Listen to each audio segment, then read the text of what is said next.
Olá!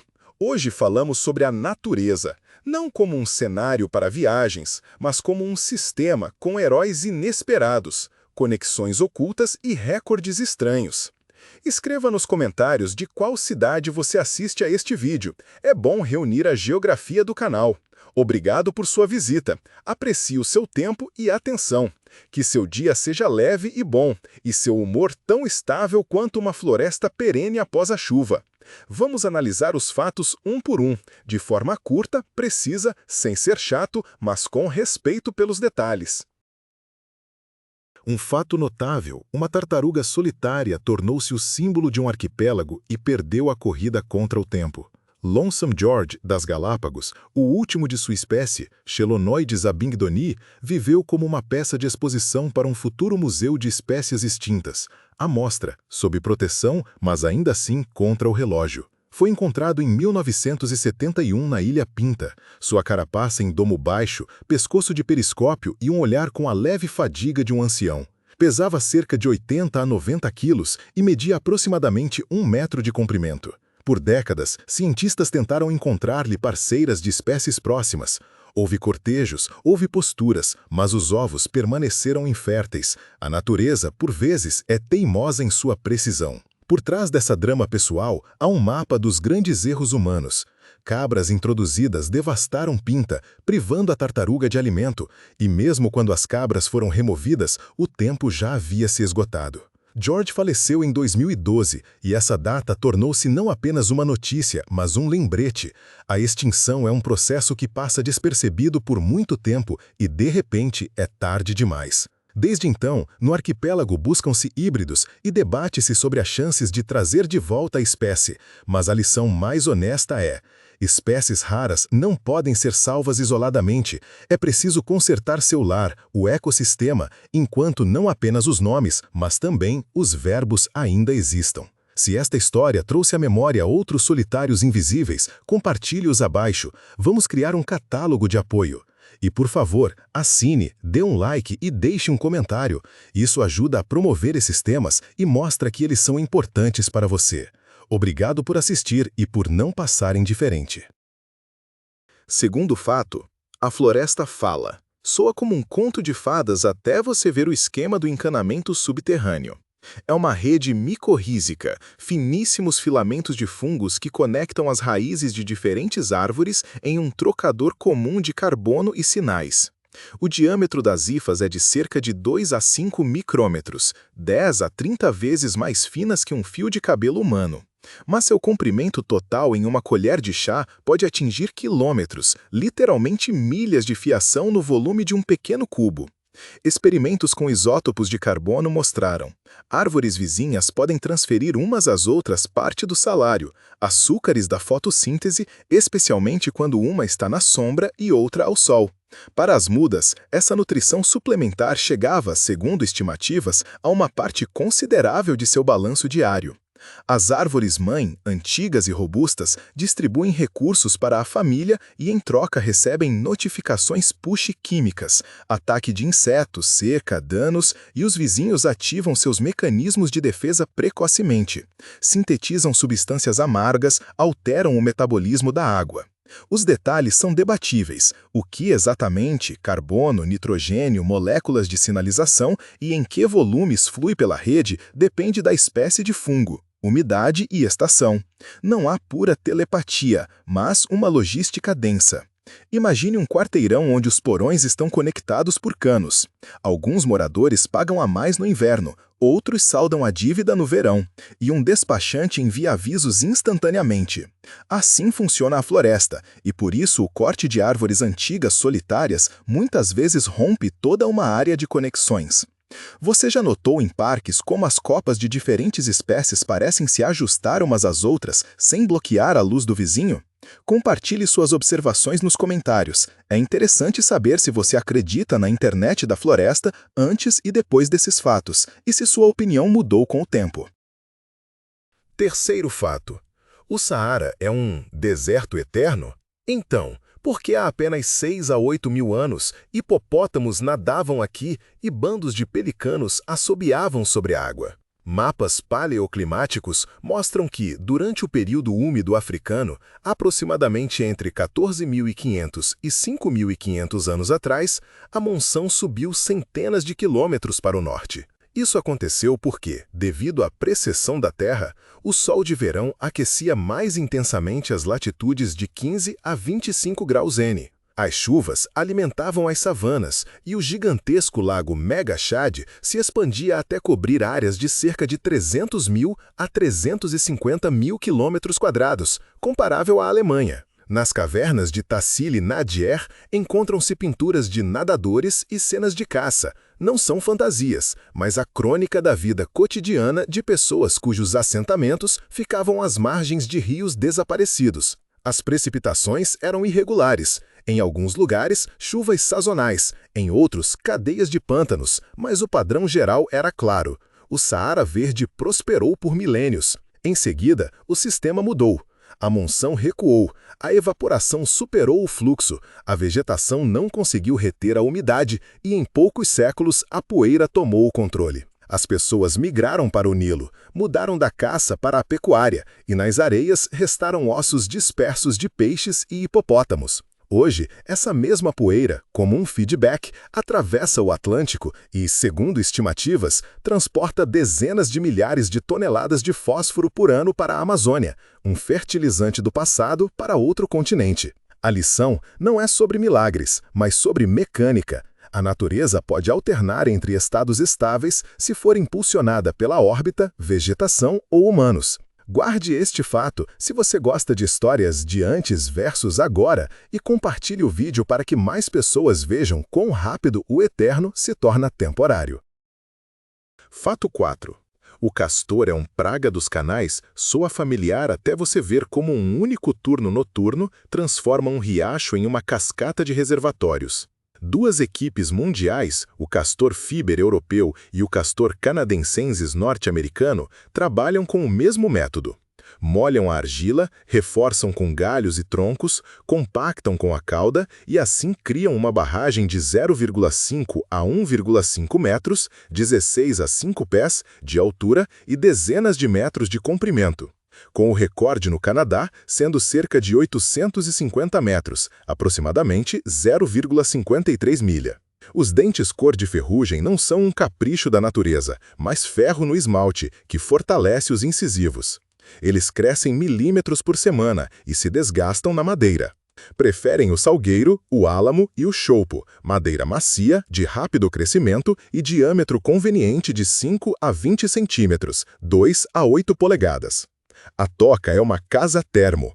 As entradas ficam debaixo d'água, enquanto no interior há uma câmara seca, onde a pele e o ar quente mantêm a estabilidade quando o exterior está congelado. Os açudes amortecem inundações, elevam o lençol freático em dezenas de centímetros, decantam o lodo, criam geladeiras de água fria no calor e abrigos para alevinos, sapos, ratos almiscaros e lontras.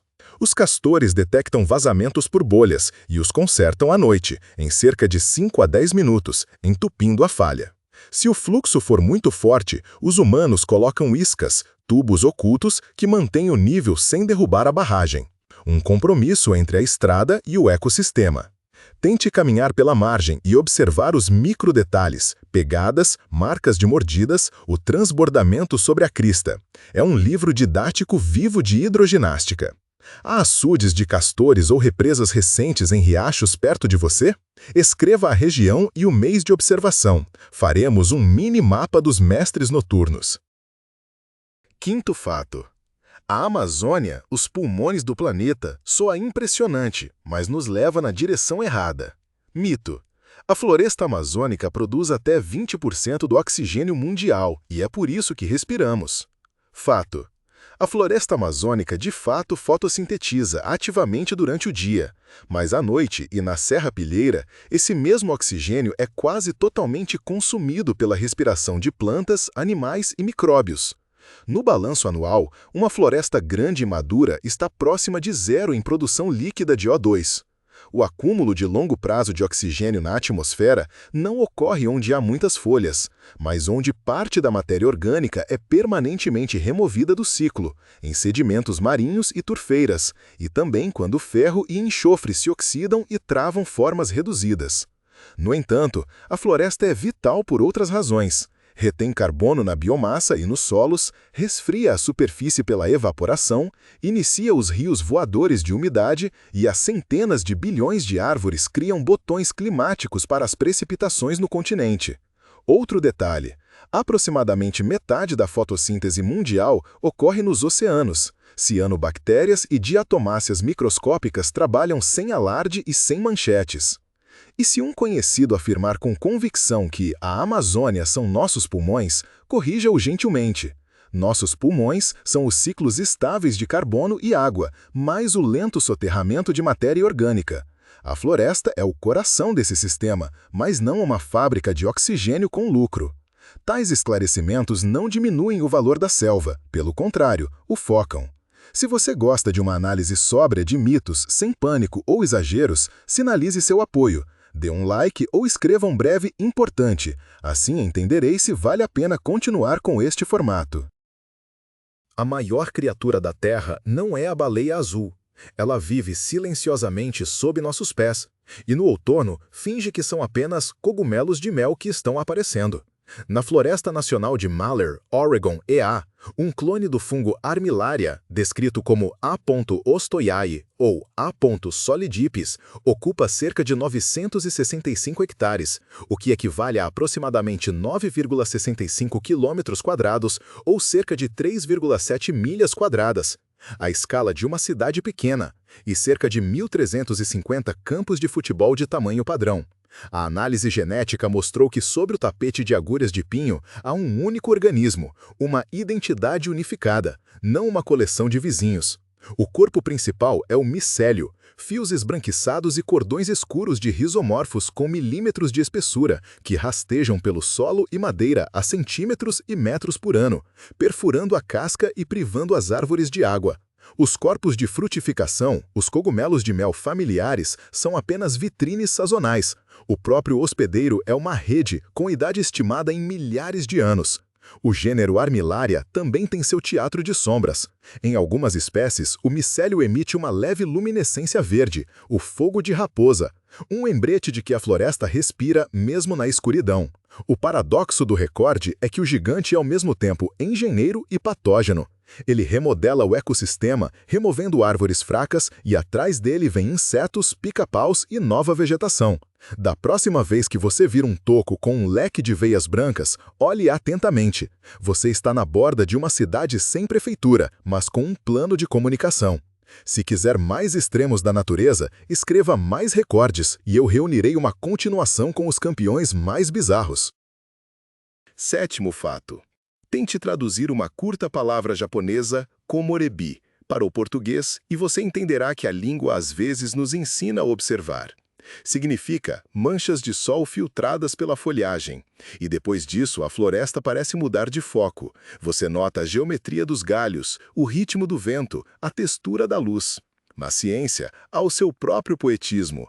Petrichor é o cheiro da chuva na terra seca, um termo proposto nos anos 1960. Por trás dele esconde-se a geosmina, uma molécula produzida por actinobactérias no solo.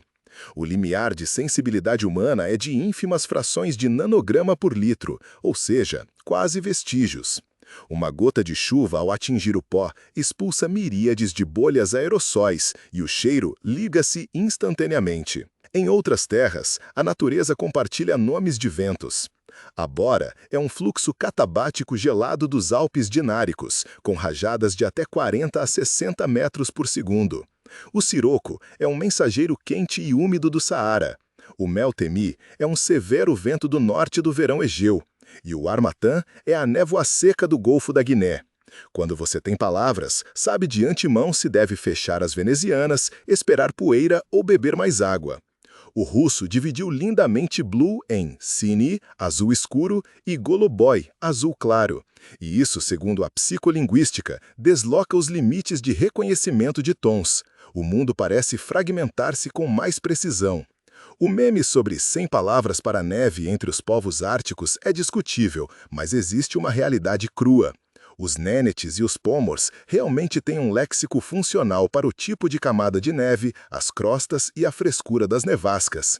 É a linguagem da sobrevivência para um trenó e um pescador. A linguagem é ótica, e quanto mais fina ela é, mais cedo você vê a mudança de tempo ou estação. E qual é a palavra natural da sua região que você mais gosta? Tempestade, geada, vazante, vento seco. Escreva uma palavra e uma breve história de por que ela é sua. É interessante coletar um dicionário vivo de observadores. Oitavo fato. 100 anos atrás, a noite era densa e estrelada como uma cúpula de veludo. Hoje, para o morador de uma cidade grande, a Via Láctea é um visitante raro e, às vezes, até um mito de livro. A luz que lançamos sobre ruas, pátios e fachadas não apenas muda a paisagem do céu, ela expande os limites do tempo de vigília para várias espécies. Biólogos gostam de números simples. A lua cheia fornece cerca de 0,1 a 0,3 lux. Uma lanterna comum, 10 a 30 lux. Para nós, é apenas mais claro, mas para os insetos noturnos é um desvio de rota. Muitas mariposas usam a navegação lunar, manter um ângulo fixo em relação a uma fonte distante, o que resulta em uma trajetória reta. Com uma lanterna, a fonte é próxima, o ângulo é o mesmo, e o inseto se enrola em espiral e morre de exaustão ou é pego por andorinhões. Pássaros migratórios voam guiados pelas estrelas e pelo campo magnético, mas fachadas de vidro, iluminação de guindastes e estádios os atraem como faróis na neblina. Daí, os choques noturnos, bandos de pássaros cansados sobre arenas, ritmos alterados de viajantes. Plantas na cidade mantêm suas folhas por mais tempo e adormecem mais tarde. Os fotorreceptores captam horas extras e a árvore entra no inverno despreparada. Tartarugas marinhas em praias iluminadas se viram para o calçadão em vez da borda prateada das ondas. Os LEDs de rua são mais brilhantes que o reflexo do mar. A noite tem uma receita para seu retorno. Lâmpadas quentes em vez de frias, visores e luz direcionada, sensores de movimento e mais escuro onde possível, mais escuro quando possível. Isso não é ascetismo, mas um ajuste preciso. Lembra-se de um lugar onde se via a Via Láctea sem postes de luz? Uma estepe, uma vila, uma passagem de montanha? Compartilhe a localização e o mês. Que este vídeo ganhe um mapa de silêncio e escuridão para onde você pode ir e lembrar o quão alta nossa planeta de neon realmente é. Nono ponto. Vamos verificar na prática. Em um fim de semana, você pode mudar significativamente a ecologia do seu quintal ou varanda, sem subsídios ou equipamentos especiais. Comece pela ameaça invisível, o vidro. Os pássaros não batem contra o reflexo do céu, mas contra o vazio. E aqui funciona a regra simples de 2x4. Faça um desenho visível no vidro de forma que a distância entre as marcas não ultrapasse 5 por 10 centímetros, cerca de 2-4 polegadas. Listras, pontos, padrões com marcador usando um stencil. Um adesivo grande no meio quase não ajuda. A luz é a segunda alavanca. Troque os LEDs frios por quentes, menor que 2700 kelvins. Pendure visores e direcione a luz para baixo, instale um sensor de movimento. Assim, você eliminará dezenas de lugs desnecessários que confundem a navegação de insetos e pássaros. A umidade é a terceira. Uma pequena banheira para pássaros de 2 a 5 centímetros, 2 polegadas, com uma pedra-ilha e troca de água a cada 2-3 dias interromperá as larvas de mosquito e dará uma chance a abelhas e chapins. Lembre-se da regra da chuva. 1 litro de precipitação em um telhado de 10 metros quadrados são 10 litros, cerca de 2,6 galões de água gratuita. E uma chuva forte de 10 milímetros em um telhado de 40 metros quadrados fornecerá já 400 litros, cerca de 105 galões para a rega. As plantas são a quarta. Plante uma escada de néctar de acordo com a estação. Início da primavera, crocus e pulmonária. No verão, centáurea e lavanda. No outono, áster e sedum. Adicione arbustos de frutas, como sorveira ou viburno, e você alimentará tanto polinizadores quanto tordos. O gramado é o quinto. Deixe pelo menos 20% da área sem cortar por 3-4 semanas e você aumentará instantaneamente a diversidade de insetos. Use folhas secas como cobertura morta com 5 a 7 centímetros, 2-3 polegadas. Isso é umidade, abrigo e vida para o solo. Para as abelhas selvagens, são adequados feixes de caules ocos de 15 a 20 centímetros, 6-8 polegadas, e um hotel de madeira com furos de 3 a 8 milímetros e profundidade de 10 a 15 centímetros, 4-6 polegadas, com parede traseira cega e telhado contra a chuva.